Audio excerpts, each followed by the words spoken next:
Hello दोस्तों, कैसे हैं आप सभी।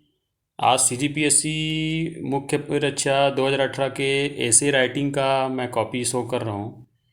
इसमें देखिएगा, राष्ट्रीय और अंतर्राष्ट्रीय और छत्तीसगढ़ का लगभग 4 एसे आता है। हमको 3 घंटा मिलता है और एक एसे में 750 अंक के साथ अपना जो भी विचार है या करेंट इवेंट है या एसे के टॉपिक है उसको चूज़ करना पड़ता है।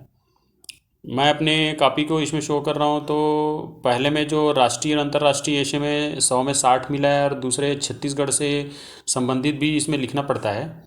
तो इसमें भी 100 में 52 अंक मिला है।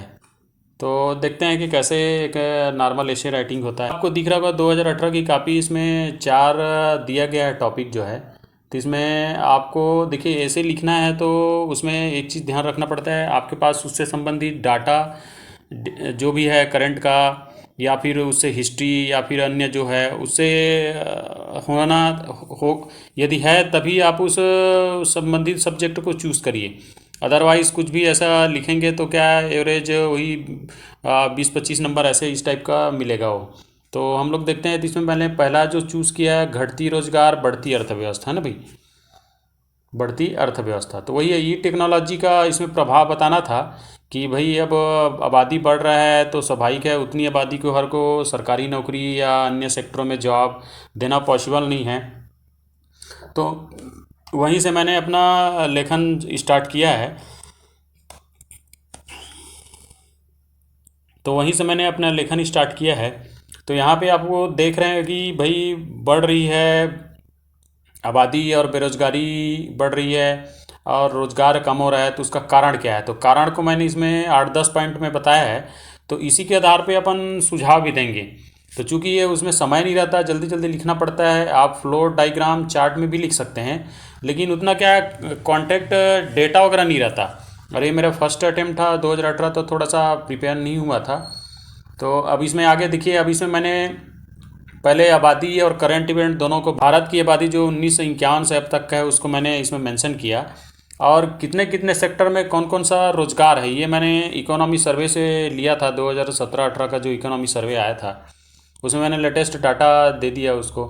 और बेरोजगारी का दर जो सीओसो का जो वर्तमान में, इसको अर्थशास्त्र के पेपर में पूछा भी गया है। इसमें मेरे को पूरा 8 में 8 नंबर मिला था।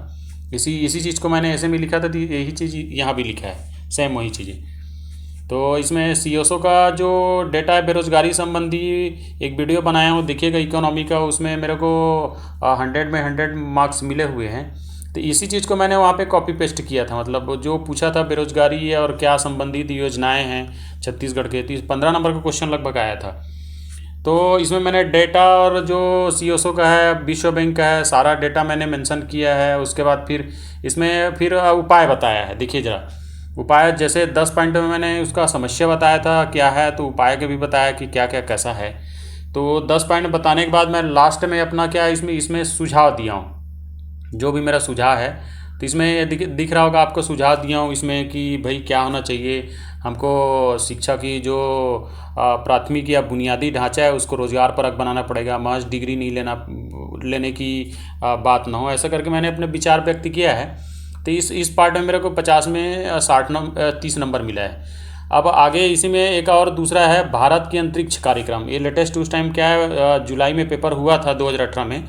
तो 22 जुलाई 2018 को आपको विदित होगा कि हम लोग चंद्रयान मिशन प्रारंभ किए थे 2008 के बाद। तो उसी से रिलेटेड कांटेक्ट करके पूछा है, तो उसको मैंने पूरा यहाँ पे बताया है, पीएसएल वगैरह जो है कि भाई अब क्या है आज की भूमिका में परिप्रेक्ष्य में। तो उसको पहले मैंने टॉपिक चालू किया, वही ऐसे लिखने का तरीका। पहली समस्या को आपको बताना पड़ेगा कि भाई वो कारण बताना पड़ेगा कि क्यों सफल है या असफल है। उसके बाद इसको मैंने 8-10 पॉइंट में बताया, फिर उसके बाद सुझाव बताया इसी से रिलेटेड जो ऐसे में आगे आपको दिख रहा होगा। तो इसमें सारा चीज़ों को मैंने बताया। और लेटेस्ट जो टेक्नोलॉजी है जीएसएल मार्क 3 का क्या है, पहले एक समय था कि हम दूसरे देशों या बाह्य देशों से क्या रहते थे, निर्भर रहते थे। आज हमारा इसरो ही खुद क्या कर रहा है, डॉलर जनरेट कर रहा है, विदेशी मुद्रा जनरेट कर रहा है सर्विस सेक्टर में।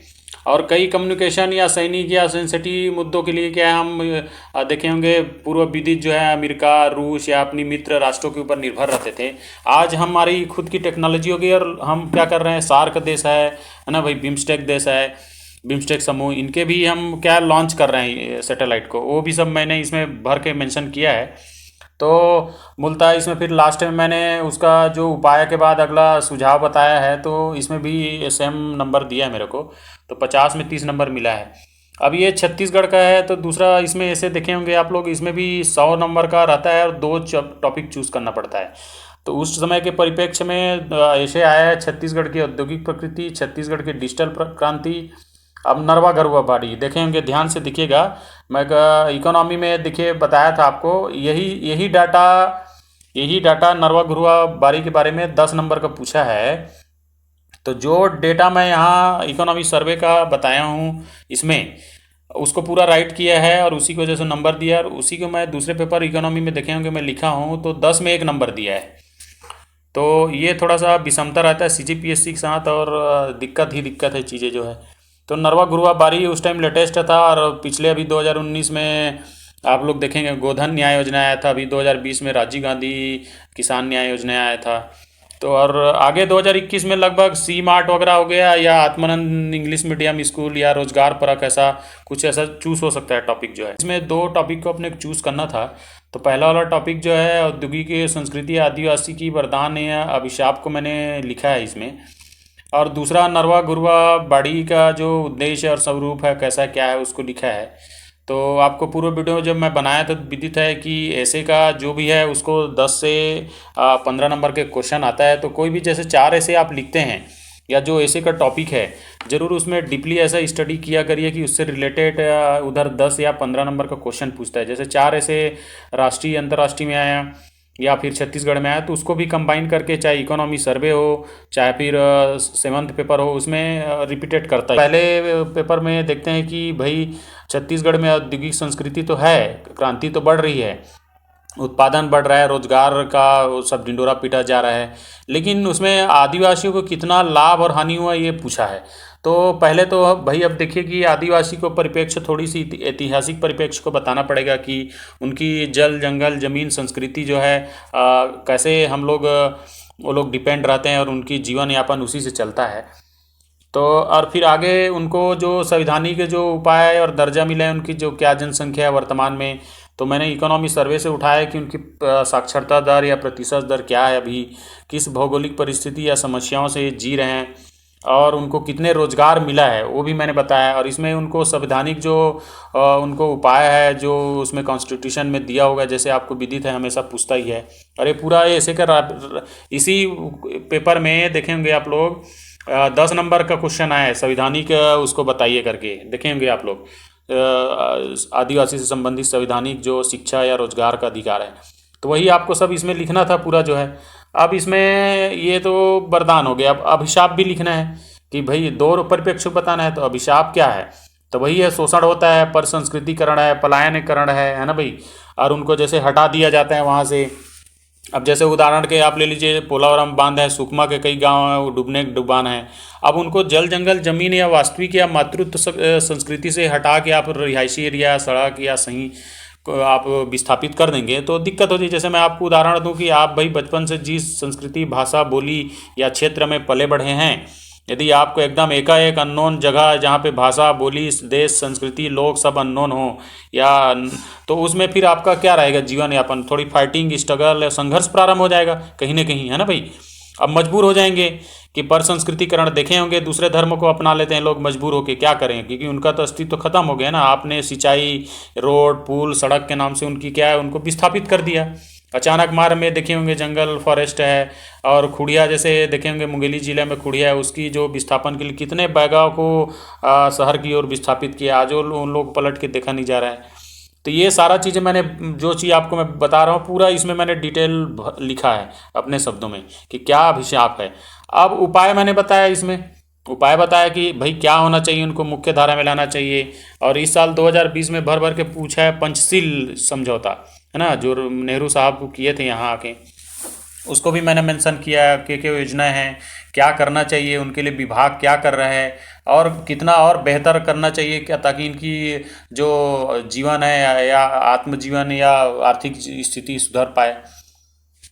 तो यही मैंने इसमें मेंशन किया और लास्ट में अपने मैंने इसमें विचार व्यक्त किए। अब देखिए लास्ट इसमें ऐसे है नरवा घुरवा बाड़ी के बारे में बता रहा हूँ ना भाई।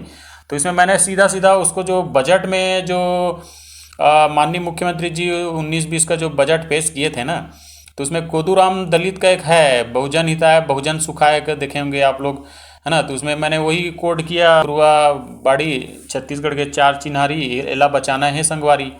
तो यहीं से मैंने प्रारंभ किया और बताया कि नाला क्या होता है ना भाई, जैसे आपको ये दिख रहा है। उसके बाद गरुआ क्या होता है, घुरुआ क्या होता है, फिर बाड़ी क्या होता है, फिर वर्तमान स्थिति को बताया, डेटा कुछ मेंशन किया है कि जल संसाधन का क्या रोल है, कितना प्रतिशत है हमारे ये, मतलब उसमें हम देते हैं। उसके गरुआ तो पशुधन का क्या जीडीपी में योगदान है उसको मैंने यहाँ पे मेंशन किया है। और साथ में कितनी पशुधन है, तो उस टाइम तो क्या है 19वीं पशु जनगणना थी, अब तो 20वीं हो गई है। तो उसमें लगभग मैंने बताया था कि 1.5 जो है कितने अपना पशुधन है, फिर 1.8 करोड़ जो है आपका कुक्कुट है। तो वो सब चीज़ को इसमें मेंशन किया डाटा में। अब उसमें आगे फिर आगे आते हैं गरुआ, गरुआ के बाद बाड़ी। अब घुरुआ कंपोस्ट खाद जैसे वर्मी खाद है, कितने देखिए वर्मी टाके और फिर वर्मी बेड, है ना भाई, भू टाके, फिर बायोगैस, उससे जो जैविक ऊर्जा बनता है, जैविक खाद बनता है या कंपोस्ट खाद बनाते हैं, वो सारा चीज़ों को मैंने बताया कि घुरुआ क्यों इम्पोर्टेंट है। एक तरह से क्या है ये कंपोस्ट खाद बनाने का गड्ढा रहता है। गांव देहातों में देखेंगे, गांव वगैरह में देखिए घर के घरेलू कचड़े वगैरह सबको क्या है उसको डाल देते हैं, या पशु के जो भी निकलता है अपशिष्ट उसको डालते हैं, या कृषि से रिलेटेड है। अब वो क्या है, वो क्या धीरे धीरे प्रोसेस होके वो खाद बनता है। लेकिन इसमें क्या है देखे होंगे अभी, जैसे अब हम लोग गोधन न्याय योजना, गोधन न्याय योजना वर्मी कंपोस्ट हम लोग बेच रहे हैं ना भाई। तो उसको क्या करते हैं, एक बैक्टीरिया से रिलेटेड गोबर में छोड़ा जाता है, तो वो क्या है विदिन 24 आवर क्या है वो उसको कन्वर्ट कर देता है। तो वो क्या है वो खाद बन जाएगा डायरेक्ट, नाइट्रोजन की मात्रा इतनी बढ़ा देता है उसमें प्रोसेस करके या फिर ऑक्सीडेशन करके। तो वही है कि उसमें सामान्य रिएक्शन कम हो जाता है। तो उसको मैंने इसमें लिखा है चीज़ें जो है, क्योंकि मैं गांव से जुड़ा हूँ तो उसको समझता ही हूँ क्या चीज़ कैसे घुरवा है। अब बाड़ी, तो बाड़ी के बारे में जैसे आप देखेंगे हार्टिकल्चर, जैसे छोटा सा आप गार्डन बना लिए, उसमें साग भाजी लगा दिए, है ना भाई, आपकी जो उपयोगी वस्तु है। और वो भी हर्बल है, जैसे मान लो अभी आजकल हर्बल स्टेट का जैसे 2001 में दर्जा मिला है छत्तीसगढ़ को। तो हर्बल जैसे रह गया तो उससे क्या है, जो जैसे कीटनाशक दवा रासायनिक खाद का उपयोग करेंगे तो हमको ढेर सारे जो समस्या होती है, बीमारी या अन्य पॉल्यूशन होता है, उससे बचा जा सकता है। बाड़ी में शुद्धता रहेगी। और फिर दूसरा देखिए क्या देखेंगे गाँव वगैरह में, बाड़ी का सब्जी हुआ, अब बेचने चला गया आदमी, उससे 2 पैसा मिल गया, तो उसकी क्या है एक आर्थिक स्थिति क्या सुदृढ़ होती है। तो सरकार का एक अच्छा प्रयास है। वानिकी उद्यानिकी को मैंने इसमें वो मेंशन किया है। अब उपाय बताया कि क्या क्या समस्या है, तो उसको उसी ट्रिक में लिखा है जैसे बाकी ट्रिक में लिखा है।